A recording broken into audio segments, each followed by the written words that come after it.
नमस्कार सभी को। मैं उपेन आपका जेएसएससी एजुकेशन में स्वागत करता हूं। आज हम लोग क्रैश कोर्स का दूसरा लेक्चर पढ़ेंगे, जिसमें हम लोग पुरातात्विक स्थल के बारे में पढ़ेंगे, जो कि काफी टफ टॉपिक माना जाता है। लोग छोड़ करके क्वेश्चन आ जाते हैं इससे भी कि आपका खुला सूर्य मंदिर कहाँ मिला है, आपका आखेट का चित्र कहाँ से मिला है, कब्रगाह कहाँ से मिला है। याद करते करते आप लोग थक जाते हैं, हम लोग भी थक जाते हैं। मुझे इस लेक्चर को बनाने में काफी मेहनत लगा है ताकि चीज को कनेक्ट करके आपको बता सके। जैसा कि आपको मैंने अपने लास्ट लेक्चर में पढ़ाया हुआ था कि झारखंड का नामकरण के बारे में, कि टॉलमी ने क्या बोला, ह्वेनसांग ने क्या बोला, कुकुटदेक किसमें बोला गया, खुखरा किसमें बोला गया, ये बहुत अच्छे से आपको क्लियर हुआ होगा। अगर आप इस वीडियो को नहीं देखे हैं तो हमारे डिस्क्रिप्शन में लिंक है, वहां से आप पहले उसको देखिए, तभी इस वीडियो को देखिए, तभी आपको चीजें धीरे धीरे क्लियर होगा। रेगुलर अपडेट और जो हैंड रिटन नोट्स है उसके लिए हमारे टेलीग्राम ग्रुप भी ज्वाइन कर सकते हैं। सारे का लिंक डिस्क्रिप्शन में दिया गया है। चलिए, तो बहुत अच्छे तरीके से हम लोग इसको भी कंप्लीट करते हैं। ये जो पढ़ाने का जो लेक्चर होगा वो 7-8 मिनट ही रहता है, लेकिन मैं यहाँ पे क्वेश्चन जितने हो सकते हैं किताब में जितने दिए गए सारे मैं करा दे रहा हूँ, ताकि आपको कहीं भी कुछ जरूरत ना पड़े, ना तो किताब खोलने की जरूरत पड़े, ना तो कुछ करने की जरूरत पड़े, आराम से, है कि नहीं। चलिए शुरुआत करते हैं। तो ये आप टॉपिक देख रहे होंगे, प्रागैतिहासिक काल में झारखंड, ये हिस्ट्री का दूसरा लेक्चर है। तो प्रागैतिहासिक किसको बोलते हैं? प्रागैतिहासिक काल का मतलब हो गया कि वैसे साक्ष्य जो हम लोग सिर्फ किताबों से प्राप्त कर सकते हैं, जो लिखे गए हैं, जो हम लोग पुरातात्विक है, जो आर्कियोलॉजिकल सर्वे ऑफ इंडिया ये सब के द्वारा दिए गए हैं, उसको हम लोग प्रागैतिहासिक काल हम लोग बोलते हैं। तो प्रागैतिहासिक काल को 3 भागों में बांटते हैं: पुरा पाषाण काल, मध्य पाषाण काल और नव पाषाण काल। पुरा पाषाण का मतलब होता है पाषाण काल के एकदम आरंभ से, मध्य पाषाण काल मतलब स्टोन एज के एकदम बीच बीच से, और मध्यकाल मतलब स्टोन एज के एकदम बीच बीच से, और नव पाषाण काल मतलब आपका जो लास्ट वाला पाषाण काल है उसके बारे में बात करते हैं। सारा कॉम्पेरेटिव एनालिसिस कर लेंगे, ये 10 मिनट में लेक्चर पूरा खत्म हो जाएगा। सबसे पहले पूरा पाषाण काल कब से कब तक माना जाता है? 25 लाख बीसी मतलब ईसा पूर्व, बिफोर क्राइस्ट से लेकर के 10,000 ईसा पूर्व। देखिए, अब मैं यहाँ पे नहीं बताऊंगा कि बिफोर क्राइस्ट किसको बोलते हैं, एनो डोमिनी किसको बोलते हैं, क्योंकि ये सब मैंने अपने जो लेक्चर्स है उसमें मैंने आपको करा दिया है। ये बस एक क्रैश कोर्स है, तो जो कहीं से पढ़े हैं उसको ये कर सकते हैं, या जो भी हमारे स्टूडेंट है, जो आप हम लोग मेरे से पेड क्लासेस में पढ़े हैं, उसको यही फायदा बहुत ज्यादा होने वाला है, क्योंकि लास्ट मोमेंट में आपको यही चाहिए। बाकी कंसेप्ट आपको बहुत पहले बिल्ड हो चुका है। यहाँ पे आपको दिमाग में कैसे चीज को रखना है कनेक्ट करके, बस वही हम आपको सिखाएंगे। और बात मानिए कि जब भी एग्जाम का तैयारी होता है, तो अगर ये स्टेप आप करके नहीं जा रहे हैं जो मैं अभी आपको करा रहा हूं, चाहे जहां से भी करें, तो आपका मार्क्स कहीं ना कहीं बाकी से कम होगा। और अगर आपको एग्जाम में सिलेक्शन लेना है तो मेक श्योर रहिए कि अगर आपसे क्वेश्चन एक एग्जाम में नहीं बन रहा है, एक क्वेश्चन, तो ये होना चाहिए कि वो क्वेश्चन आपके एग्जामिनेशन हॉल में किसी से ना बने, तभी तो आप आगे हो पाएंगे। तो जितना सारा चीजें सोर्सेस अवेलेबल है उसको आप बहुत अच्छे से करिए, और हम हर चीज को यहाँ पे करा देंगे। एक एक चीज को, जो रटने वाला चीज है, ऐसा कनेक्ट करा देंगे आप जिंदगी भर याद कर लीजिएगा उसको। क्वेश्चन में जब भी कराऊंगा देखिएगा आपको कैसे याद लगेगा। ऐसे ऐसे चीज जो है आपको पेड क्लासेस में बहुत लोग नहीं मिलते, मैं यहाँ पे पूरा का पूरा फ्री यूट्यूब में करा रहा हूँ। चलिए शुरुआत करते हैं। पूरा पाषाण काल को हम लोग 25 लाख बीसी से 10,000 बीसी तक मानते हैं। मध्य पाषाण काल को 10,000 से 1,000 बीसी तक, लेकिन यहाँ 1,000 नहीं होगा, यहाँ 4,000 होगा, ध्यान रखिएगा। यहाँ पे लिखते समय मेरे से गलती हो गया था, इसको 4,000 कर लीजिएगा। और नव पाषाण काल में आपका होगा 10,000 से लेकर के 1,000 तक। तो ये कहीं कहीं डिफरेंस होता है, 4,000 की जगह में कहीं 3,500 3,700 ऐसे करके लिखा रहता है, लेकिन मोटा मोटी आप यही मानिए कि 25 लाख से 10,000 तक का अगर बीसी का टाइम रहेगा तो पूरा पाषाण काल, उसके बाद 4,000 तक का मध्य पाषाण काल, और 10,000 से 1,000 का रहेगा तो उसको नव पाषाण काल हम लोग यहाँ पे बोलेंगे। अब पूरा पाषाण काल के अवशेष या उसका पता हमको कहाँ कहाँ से चलता है, तो हम लोग को पता चलेगा दुमका, देवघर, सिंहभूम और हजारीबाग से। अगर आपको मैप याद होगा, ठीक है, अगर मैप याद होगा, चरखुट मैं बना दे रहा हूँ यहाँ पे, ठीक है। तो दुमका यहाँ पे है, उसके जस्ट ऊपर में आपको देवघर मिल जाएगा, यहाँ पे सिंहभूम आपको यहाँ नीचे मिल जाएगा, हजारीबाग आपको यहाँ पे मिल जाएगा। ये आपका रहेगा दुमका, देवघर, सिंहभूम, हजारीबाग। और अगर मध्य पाषाण काल में करना है तो देवघर को हटा करके, ठीक है, देवघर को हटा करके यहाँ पे आप पलामू जोड़ दीजिए, आपका मध्य पाषाण काल का साक्ष्य रेडी हो गया है, क्योंकि दुमका कॉमन है, सिंहभूम कॉमन है, हजारीबाग कॉमन है। नव पाषाण काल में बस अब ध्यान रखिएगा, जो हमारा राजधानी के आसपास के एरिया है वो इंपॉर्टेंट है, आपका रांची है इंपॉर्टेंट, लोहरदगा इंपॉर्टेंट है, और कुछ कुछ कहीं हद तक आपका सिंहभूम में भी नव पाषाण काल का चीज मिला है। तो मेनली आपको रांची और लोहरदगा हर जगह देखने को मिलेगा। रांची मतलब खूंटी भी हम आपको बोल रहे हैं, रांची, खूंटी, लोहरदगा, ये सब में नव पाषाण काल के चीज। और मध्य पाषाण काल और पूरा पाषाण काल आपको पता है, इसको ऐसे याद कर सकते हैं कि देवघर जो है हमारा बहुत पुराना है, वहां हमारा मंदिर है, तो बहुत पुराना साल से वो चला आ रहा है, ठीक है। पलामू को रिप्लेस कर दीजिए बीच बीच वाला से, और नया पाषाण काल हमारा रांची लोहरदगा वगैरह कर दीजिए। पूरा पाषाण काल में लोग शिकारी थे, सबको शिकार करने आता था वो लोग को, और खाद्य संग्रहण करने आता था, खाना जमा करने वो लोग को आता था, लेकिन खेती करने वो लोग को नहीं आता था, ना ही वो लोग को पशुपालन करने आता था, ना तो गाय बैल वगैरह रखते थे, दूध वगैरह ये सब का वो लोग को कोई मतलब पता नहीं था कि कैसे दूध गाड़ा जाता है या गाय बैल से क्या होता है, वो लोग को मतलब नहीं था। यहाँ पे वो लोग जानते नहीं थे, मतलब कैसे नहीं था, वो लोग जानते नहीं थे। आग का जानकारी वो लोगों को था कि आग होता है ना, लेकिन आग का उपयोग कैसे करना है ये लोगों को पता नहीं था। उसके बाद आर्कियोलॉजिकल सर्वे ऑफ इंडिया का रांची का जो सर्किल आप देखिएगा, इसका जो ऑफिस है आपका अशोकनगर में है, अरगोड़ा से थोड़ा आगे जाइएगा अशोकनगर तक, तो आर्कियोलॉजिकल सर्वे ऑफ इंडिया का वहां पे ऑफिस है। तो वो जो टीम है उसने क्या किया, मई 2016 में पूरा पाषाण काल के अवशेष खोज निकाले। कहां कहां से, रांची रामगढ़ से, सिमडेगा से, सिंहभूम और पश्चिमी सिंहभूम से। कैसे याद करेंगे इसको, देखिए ये मान लीजिए हमारा झारखंड का मैप है ये वाला, ठीक है, मैप यहाँ पे है। तो रांची रामगढ़ हम लोग को पता है कि सटा हुआ है, यहाँ पे रांची है और यहाँ पे ऊपर में रामगढ़ आपका है, और सिंहभूम और सिमडेगा, तो सिमडेगा आपका इस साइड में है और पश्चिमी सिंहभूम यहाँ पे ऐसे है। तो ये दो को यहाँ सटा है और ये दो को यहाँ पे सटा है, ऐसे आपको याद कर लेना है। मैं यहाँ पे कोई मैप एनिमेशन नहीं चला रहा हूँ, क्योंकि ये चीज ऑलरेडी आप पढ़ चुके हैं। मैप कैसे याद करना है वो मैं बहुत अच्छे से याद करा चुका हूँ, आप लोग दिमाग में एकदम अट गया होगा, तो उस पर मैं नहीं जा रहा हूँ। यहाँ पे एकदम सिलेक्शन लेना है, तो सिलेक्शन वाला क्लास ये चल रहा है सिंपली। जो इस क्लास को मिस करेंगे वो कहीं ना कहीं बहुत ज्यादा लॉस करने वाले हैं, तो इसको बहुत अच्छे से देखिए और पूरा देख जाइए। तो ये चीज आपको क्लियर हो गया होगा कि पूरा पाषाण काल में क्या था। मध्य पाषाण काल में हम लोग को पता है कि दुमका, सिंहभूम, हजारीबाग रहेगा, देवघर को रिप्लेस कर देंगे पलामू से। यहाँ पर क्या था कि पशुपालन यहाँ पे शुरू हो गया था, बीच बीच वाला जो मध्य पाषाण काल में यहाँ पे लोग पशु पालने लगे थे यहाँ पे। और नव पाषाण काल में क्या थोड़ा सा और इंप्रूवमेंट होगा, यहाँ पे लोग खेती करने लगे थे। आग का उपयोग यहाँ पे, ये क्रॉस नहीं होगा, यहाँ पे साइन ऐसे कर दीजिएगा, ठीक है। यहाँ पे आग का उपयोग पहले से पता चल गया था कि आग आग होता है, लेकिन आग का उपयोग भी ये लोग करने लगे थे, मांस वगैरह पकाने लगे थे। उसके बाद कुंभकार, कुंभकारी मतलब क्या हो गया, मिट्टी के बर्तन वगैरह आपको मिलेंगे। तो आप देखिएगा जब भी मैं आपको साक्ष्य पढ़ाऊंगा तो सिंहभूम वाला एरिया में आपको मृदभांड वगैरह बहुत सारे मिलेंगे, मृदभांड, ठीक है। तो ध्यान रखिएगा कुंभकारी वाला जो है सिंहभूम में है, तो इस तरह करके हम लोग यहाँ पे कनेक्ट करके याद करेंगे। उसके बाद छोटा नागपुर में 12 हस्त कुठार पाए गए हैं, सीएन मतलब छोटा नागपुर। तो शॉर्ट नोट्स बनाने का यही फायदा, आप देखिएगा बुक्स में जो चीज है या फिर मैंने जो पढ़ाया हुआ डिस्क्रिप्शन में, वो कितना बड़ा चीज मैंने पढ़ाया हुआ, जो क्योंकि मैं उसको समझा रहा हूँ। यहाँ पे मैं क्या कर रहा हूँ, क्रैश कोर्स है, क्रैश कोर्स है मतलब इसको कंबाइन करके मैं इसको सीधे आपके दिमाग में इंसर्ट कर रहा हूँ। तो आपको यहाँ पे क्लियर हो जाना चाहिए कि पुराना पाषाण काल में, मध्य पाषाण काल में, नव पाषाण में क्या क्या यहाँ पे डिफरेंस है। तो ये आपका प्रागैतिहासिक काल खत्म होता है। अब आगे हम लोग देखते हैं तीन चीज, ताम्र पाषाण काल, उसके बाद ताम्र युग, कांस्य युग और लौह युग। इसको कैसे याद, किसको याद करेंगे हम लोग, सीबीआई से। सी से याद करेंगे कॉपर, बी से याद करेंगे ब्रॉन्ज और आई से याद करेंगे आयरन। तो पहले कॉपर युग आया, फिर ब्रॉन्ज युग आया और उसके बाद लौह युग आया। तो इससे ही पता चल रहा है कि सबसे पहले लोगों ने जो खोज किया या इस्तेमाल करना शुरू किया वो कॉपर का खोज करना इस्तेमाल किया। तो पहला उपयोग किया जो धातु था वो हमारा था ताम्र था, क्या था वो, तांबा था। इसका केंद्र बिंदु कहाँ था, जो तांबा वगैरह का केंद्र बिंदु कहाँ था, वो हमारा सिंहभूम था। तो लॉजिकली आपको दिमाग में ये रखना है कि हम पहले भी आपको बताए हैं कि हमारा जो धात्विक पट्टी है वो कौन सा, नीचे वाला पट्टी है, और सबसे ज्यादा हमारा सिंहभूम वाला एरिया में ही सब कुछ पाया जाता है। लॉयस हो गया, कॉपर हो गया, जितना सारा हो गया इधर ही हो गया। तो केंद्र बिंदु कहाँ होगा भाई, यहीं पर होगा, डेफिनेटली है, कोई लॉजिक मतलब कोई इसमें डाउट तो होना नहीं है। तो केंद्र बिंदु कहाँ था, सिंहभूम था। अब इसमें बात करते हैं इसमें कौन कौन से जनजाति इन्वॉल्व थे स्टार्टिंग में। तो आपका रहेंगे इसमें असुर, बिरजिया और बिरहोर, ठीक है, असुर, बिरजिया और बिरहोर। उसके बाद से अगर हम कांस्य युग में बात करेंगे तो यहाँ से बिरहोर का हटा दीजिए, असुर और बिरजिया सिर्फ काम करेंगे।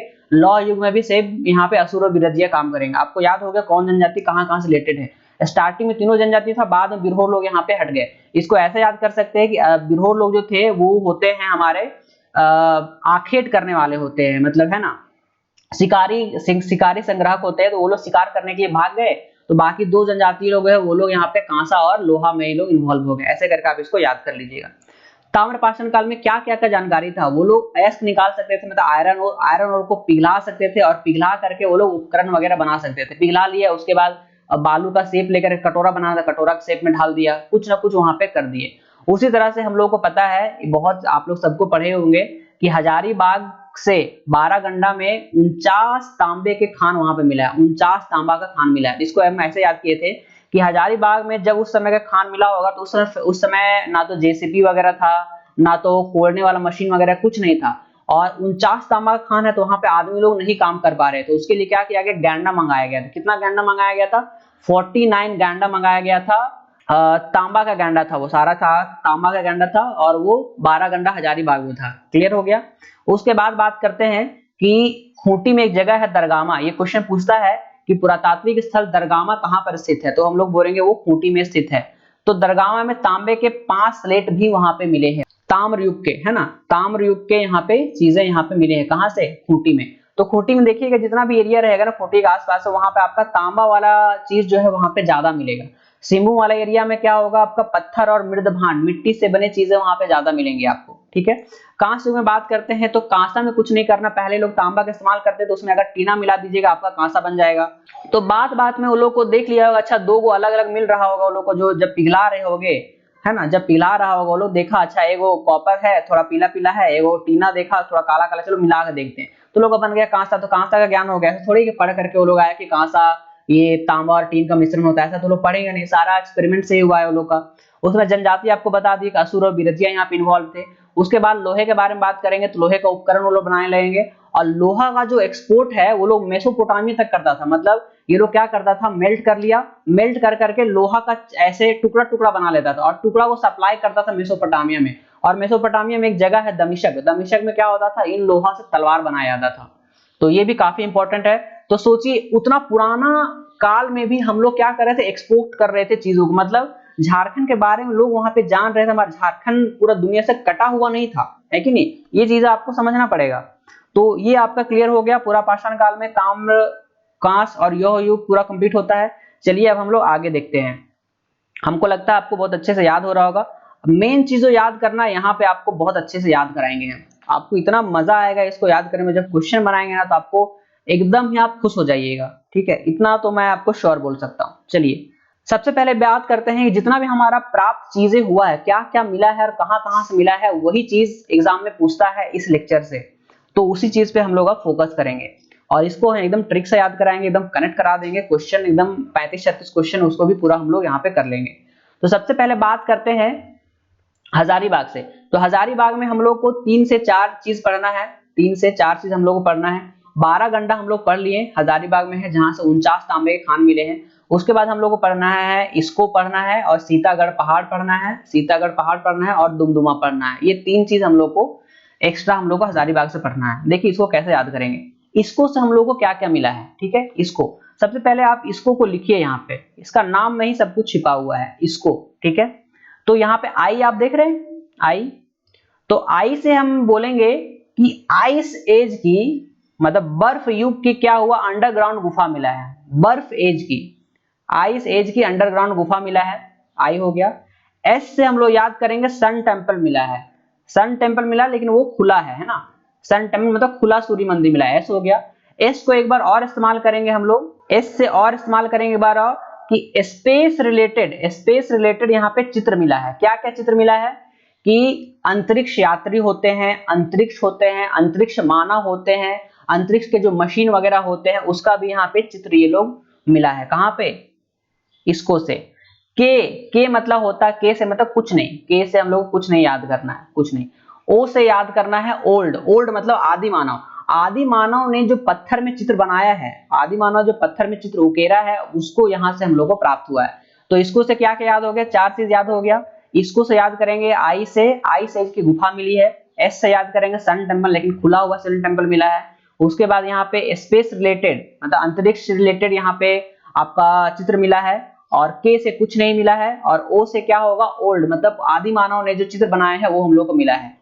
तो पहला हो गया पत्थर पर आदि मानव ने बनाया चित्र, दूसरा हो गया खुला सूर्य मंदिर, तीसरा हो गया आइस एज की अंडरग्राउंड गुफा, और चौथा हो गया शैल चित्र दीर्घा, जहां पर ही स्पेस रिलेटेड चीजें मिली है, यहीं पर आपका शैल चित्र दीर्घा है। इसी के अंदर में आपका स्पेस रिलेटेड जितना भी सारा आपका ये सारा चीज है, कि अंतरिक्ष यान मिला है, अंतरिक्ष का मानव मिला, ये सब चीज यहाँ से मिला है। क्लियर हो गया, इसको वाला तो एकदम याद हो गया। चलिए सीतागढ़ के बारे में बात करते हैं।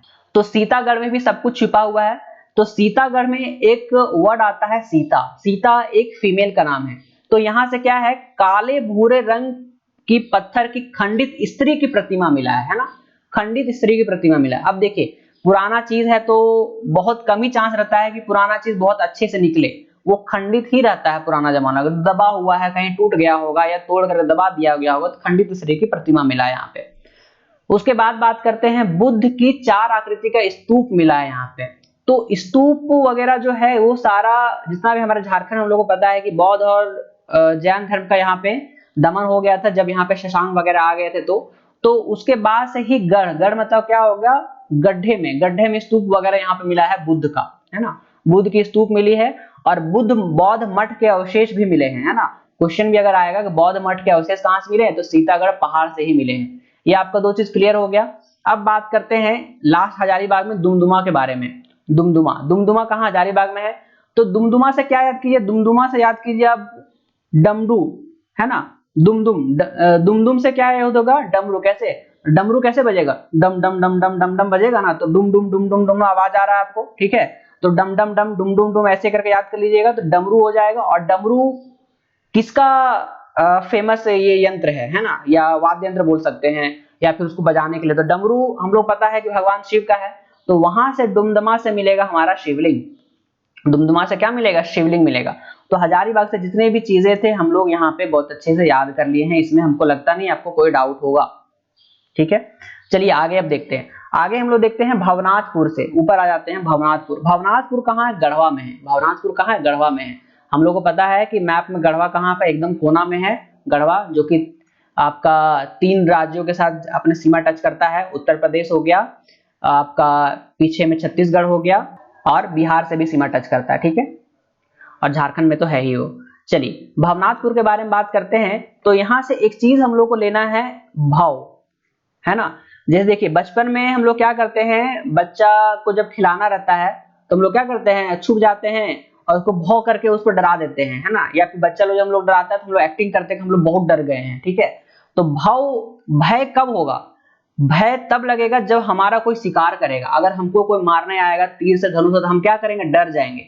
तो भय से याद करेंगे या भव से याद करेंगे, शिकार। तो शिकार के चित्र मिले हैं, किसका किसका शिकार के, हिरण को मारते हुए और भैंस को मारते हुए। देखिए यहाँ पे एक और तरीके से याद कर सकते हैं, भावना मतलब भय नहीं है। अब हिरण और भैंस को मारने में कोई डर नहीं लगता है, लेकिन आप डर किसमें लगेगा, आपको मारने में डर लगेगा जब आप शेर को मारिएगा, जब आप टाइगर को मारिएगा, बाघ को मारिएगा, चीता को मारिएगा, तब डर लगेगा। हिरण और भैंस को मारने में क्या ही है। इसलिए यहाँ पे शिकार के चित्र मिले हैं, लेकिन ऐसा चित्र जिससे आपको भय नहीं लगेगा। हिरण और भैंस का यहाँ पे आपको मारते हुए शिकार के चित्र आपको मिले, कहां पर, गढ़वा में मिलेंगे। उसके बाद में प्रागैतिहासिक काल की गुफाएं और चित्र मिले हैं, पुराने गुफाएं और चित्र भी यहाँ से मिले हैं। क्लियर हो गया। उसके बाद बात करते हैं बोनगरा के बारे में। तो बोनगरा हमारा है ईस्ट सिंहभूम में। ईस्ट सिंहभूम मतलब पूर्वी सिंहभूम में। हम बताएं कि सिंहभूम वाला एरिया जो है वो उस समय तक कुंभकार वगैरह का प्रचलन हो गया था, है ना। तो मिट्टी से यहाँ पे बर्तन बनाने लगे थे, है ना। तो मिट्टी से याद करेंगे मृद भांड, मिट्टी से बने भांड जो होते हैं बड़े बड़े, उसको बोलते हैं मृद भांड। और पत्थर के मनके भी यहाँ पे मिले हैं, मृद भांड और पत्थर और मिट्टी के यहाँ पे मनके मिले हैं। तो मृद भांड याद कीजिएगा तो पत्थर के मनके आपको ऑटोमेटिक याद हो जाएगा यहाँ पे। ये क्लियर हो गया।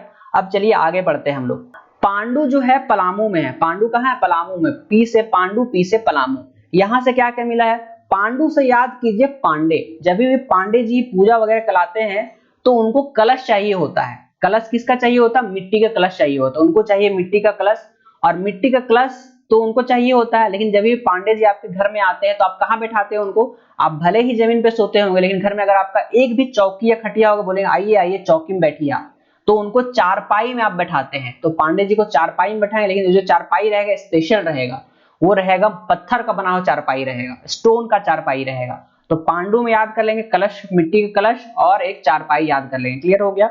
अब याद करते हैं हम लोग पलामू किला। पलामू किला पलामू में नहीं है, ये लातेहार में है। ये बेसिक क्वेश्चन ये हम ऑलरेडी करा दिए हैं आपको हमारे पेड वाले क्लासेस में। अगर आपको लगता है, मैं आपको फिर से बोल, अगर आपको लगता है कि आपका झारखंड जीके कहीं कमजोर है या अभी तक तैयारी नहीं हो पाया है, तो डू ज्वाइन आवर कोर्सेज। 35 घंटा में पूरा का पूरा झारखंड जीके मैंने कंप्लीट कराया है, वो पूरा का पूरा। और ये तो क्रैश कोर्स है, ये समझिए एक रिवीजन क्लास बैच आपके लिए रहेगा यहाँ पे। तो चलिए बात करते हैं पलामू किले के बारे में। तो पलामू किला कहाँ पर है, वो लातेहार में है ना। पलामू किला कहाँ, लातेहार में है। तो जब किला है यहाँ पे, तो किला मतलब क्या हो गया, बहुत बड़ा किला है यहाँ, पुराना किला और नया किला। तो जब भी किला में या फिर कोई मंदिर में प्रवेश करते हैं तो क्या करते हैं, आप जमीन को छूते हुए प्रवेश करते हैं, प्रणाम करते हुए प्रवेश करते हैं ना। कहीं पर भी आप धार्मिक स्थल में जाते हैं तो प्रणाम करते हुए आप अंदर घुसते हैं। तो यहाँ पे प्रणाम करते हुए बुद्ध की मूर्ति है, जो गौतम बुद्ध है उनके प्रणाम करते हुए, जमीन को छूते हुए, प्रणाम नहीं बोल सकते हैं लेकिन जमीन को छूते हुए, जमीन को छूते ही हम लोग प्रणाम करते हैं, तो जमीन के छूते हुए यहाँ पे भगवान बुद्ध की मूर्ति है। कहाँ पर है वो? पलामू किला में है। चलिए अब आगे बढ़ते हैं सिसई में। सिसई हमारा कहाँ है? गुमला में है। पूरा जग जाहिर है ये वाला, बहुत अच्छे से आप लोग सबको जानते हैं कि नवरत्नगढ़ का किला यहीं से मिला है, जो धंसा हुआ किला था, है ना, जो धंसा हुआ किला था, अंडरग्राउंड किला था। तो इसको ना 2009 में राष्ट्रीय धरोहर की सूची में शामिल कर लिया गया है, क्योंकि जितने भी हमारे धरोहर है उनको बचा करके रखना जरूरी है, इसलिए इनको हेरिटेज साइट यहाँ पे घोषित कर दिया जाता है। तो 2009 में इसको घोषित कर दिया गया। इसको ऐसे याद कर सकते हैं कि 2009 में ही कोल्हान विश्वविद्यालय का स्थापना हुआ था 2009 में। तो 2009 में आपको दो कनेक्ट हो गया, सिसई वाला गुमला का राजकीय धरोहर और हमारा हो गया कोल्हान वाला विश्वविद्यालय। अब बात करते हैं बेनी सागर के बारे में। तो बेनी सागर के बारे में भी हम लोग को ऑलरेडी आपको बताए थे कि जब सिंहभूम एरिया में जब शशांक वगैरह आए थे वहां पे, तो वहां पे पूरा का पूरा जितना भी बौद्ध धर्म था या जैन धर्म था, सबका पूरा का पूरा अवशेष को सब कुछ तोड़ ताड़ दिया था वहां पे, ठीक है। तो वहीं पर 7वीं सदी का जैन मूर्ति वहां से प्राप्त हुआ है, ठीक है, क्योंकि समुद्रगुप्त और शशांक वगैरह थे वो हिंदू उपासक थे, तो वो सब ने यहाँ पे इसका दमन किया और यहाँ से हो जनजाति के लोगों ने भी, जो सराग जनजाति थे, उसको यहाँ से खदेड़ करके बाहर कर दिया था। जो बौद्ध या जैन धर्म वगैरह मानते थे वो हम लोग आगे पढ़ेंगे, तो उसको भी बाहर कर दिया। तो यहाँ से आपको जैन धर्म की मूर्ति यहाँ पे मिलेगी 7वीं शताब्दी के। अब बात करते हैं लुम्पगढ़ी के बारे में। अब देखिए लुम्पगढ़ी से मिला है कब्रगाह। गढ़ी से याद क्या करते हैं? गढ़ी, कभी भी आपको जो कब्र रहता है, कब्र को गाड़ा जाता है ना, कब्र को गाड़ा जाता है, तो यहाँ से क्या होगा? कब्र गढ़ी, है ना। तो कब्र से याद करेंगे यहाँ पे गढ़ी। कभी भी गाड़ना है या गाड़ना है तो क्या करेंगे? उसके लिए हमको कब्र खोदने के लिए हमको गड्ढा खोदना पड़ेगा, लुम्पगढ़ी, है ना। तो ये हम लोग को याद हो गया। देखिए ये जो मैं कनेक्ट कर रहा हूँ, जरूरी नहीं है कि एग्जाम यही एक तरीका है याद करने का, ऐसा बिल्कुल नहीं है। ये मेरे दिमाग की उपज है, मैं जैसे कनेक्ट कर पाया आपको कनेक्ट कर दे रहा हूँ यहाँ पे। आपका जिस प्रकार से दिमाग की उपज आप भी कनेक्ट कर सकते हैं, आप मेरे से बहुत अच्छा भी कर सकते हैं, इसमें कोई शर्त नहीं है, ठीक है। चलिए अब आगे करते हैं हम लोग लोहरदगा के बारे में। तो लोहरदगा यहाँ पे, तो लोहरदगा में नाम क्या है यहाँ पे? लोहा। तो हम लोहरदगा गए, सोचे कि हमको लोहा मिलेगा वहां पे, लेकिन हमको वहां पे क्या मिलेगा? दगा मिल गया। हमको वहां पे लोहा ही नहीं मिला, हमको दगा मिल गया। यहाँ पे बोला भैया लोहा तो नहीं है, कांसा आपको मिलेगा, है ना, कांसा का प्याला आपको मिलेगा। तो जहां पे लोहा मिलना चाहिए था वहां लोहा है ही नहीं, तो हमको वहां से क्या मिला? वहां हमको कांसा का प्याला मिला है। क्लियर हो गया। और कांसा का प्याला कैसे मिलता है हम लोगों को पता है। ब्रॉन्ज कैसे बनता है? आयरन कॉपर में अगर टीना मिला देंगे तो हमारा ये बन जाएगा। तो उसी तरह यहाँ से हुआ। अब हम लोग आगे बढ़ते हैं नामकुम के बारे में। तो नामकुम वाला एरिया में आपको लास्ट में बताए थे वो नवपाषाण काल का चीज था, और वहां पे लोहा और तांबे का औजार वगैरह मिलेगा। इसको ऐसे भी याद कर सकते हैं, जो हमारा सीबीआई था, ठीक है, सीबीआई था, तो ब्रॉन्ज हमारा कौन ले गया? ब्रॉन्ज ले गया हमारा लोहरदगा, क्योंकि ये धोखा दे दिया, इसको लेना था आयरन लेकिन ले गया ये ब्रॉन्ज। तो हमारा बचा क्या क्या? हमारे पास बचा तांबा और आयरन। तो तांबा और लोहा का औजार हमको कहां से मिलेगा? नामकुम रांची से मिलेगा। क्लियर हो गया, दो चीज है। दरगामा में आपको बता दिए कि वहां से हमको तांबा वाला चीजें मिलेगा। तांबा के 5 स्लेट यहाँ से हमको यहाँ पे मिला है। और एक और जगह है खूंटी में एक और जगह है जिसका नाम है मूरद, है ना, मूरद। तो मूरद में मिला है आपका सिकड़ी मतलब समझिए कि जो चेन का पुराना रूप होता था, चेन जो गलम पहनते हैं उसको, तो भी बहुत पतला पहनते हैं, जो मोटा रहता था पुराने जमाने में आपकी दादी नानी लोग पहनती होगी, उसको सिकड़ी बोलते हैं। और यहाँ से अंगूठी मिला है। तो इसको भी ऐसे याद कर सकते हैं, मूरत मतलब कैसे याद कर लिए? मूरत मतलब मूर्ति सजाने के लिए आप क्या क्या करेंगे? उसको चेन पहनाएंगे, उसको अंगूठी पहनाएंगे, इस तरह करके आप उसको याद कर सकते हैं। यहाँ पे कोई डाउट नहीं है यहाँ पे। अब चलिए आगे देखते हैं नौडीहा के बारे में। ये नया है तो ये क्वेश्चन एग्जाम में पूछ सकता है। नौडीहा हमारे पलामू में है। नौडीहा कहाँ है? ये पलामू में है। पलामू में क्या हुआ है कि मिट्टी की सुराही में 102 चांदी का सिक्का मिला है। मान लीजिए कि ये मिट्टी का सुराही है, मिट्टी के सुराही में 102 चांदी के सिक्के मिले यहाँ पे। सोचिए नौडीहा में। तो नौडीहा क्या है? नया चीज है। नौडीहा, नौ से क्या याद कर रहे हैं? नया याद कीजिए। 9 से 9 मतलब नया याद कीजिए। नया डी है, तो नया डी है तो वहां पे क्या मिलेगा? चांदी के वहां पे सिक्के मिले हैं नया वहां पे, ठीक है। तो ये आपका पूरा अच्छे तरह से क्लियर होता है।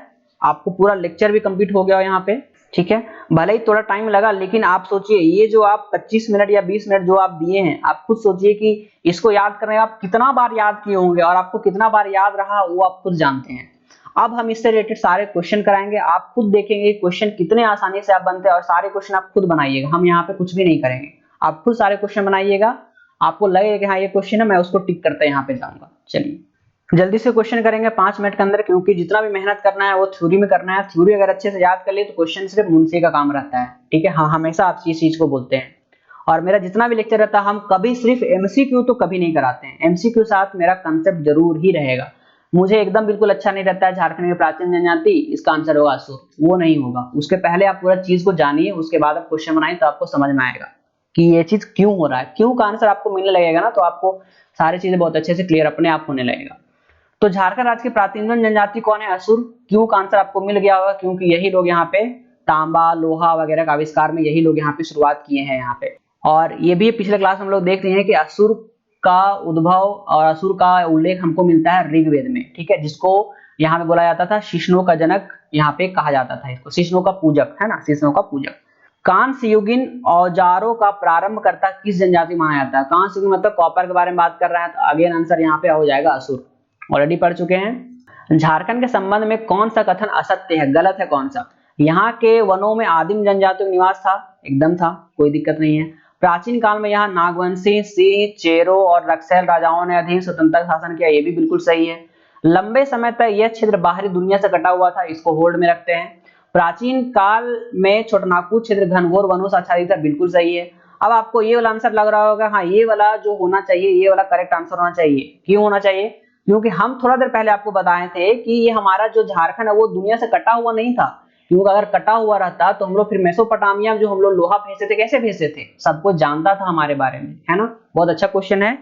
चलिए आगे बढ़ते हैं। नवपाषाण काल में 12 हस्त कुठार मिले हैं, ये छोटनागपुर प्रदेश पाए गए हैं। ये कितने प्रकार के हैं? ये 12 प्रकार के हैं। झारखंड में ताम्रपाषाण काल का केंद्र बिंदु कौन सा था? हम लोग ऑलरेडी पता है, ये सिंहभूम ही होगा, क्योंकि यही हमारा खनिज वाला पट्टी है, तो सिंहभूम ही हमारा केंद्र बिंदु था। झारखंड के किस जगह से 49 तांबे खाने मिले हैं? कहां से? 12 गैंडा से, है ना। 49 तांबे खान, इसके लिए हम लोगों ने गैंडा मंगाया था, ठीक है।